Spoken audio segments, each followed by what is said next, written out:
रेशमको पछ्यौरी अल्छेछ जङ्गली काँडैमा झुल्की घाम हेर्न कान्छी जौन्तु डाँडैमा रेशमको पछ्यौरी अल्छेछ जङ्गली काँडैमा झुल्की घाम हेर्न कान्छी जौन्तु डाँडैमा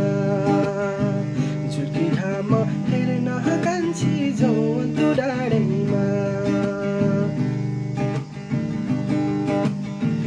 कल्यामैको डाँडा काँडा चियाबारी घुमौँ मै बेनी र पञ्चमीमा औठी चिनो साटौँ कल्यामैको डाँडा काँडा चियाबारी घुमौँ मै बेनी र पञ्चमीमा औठी चिनो साटौँ औठी चिनो साटौँ रेशमको पछ्यौरी अल्छेछ जङ्गली काँडैमा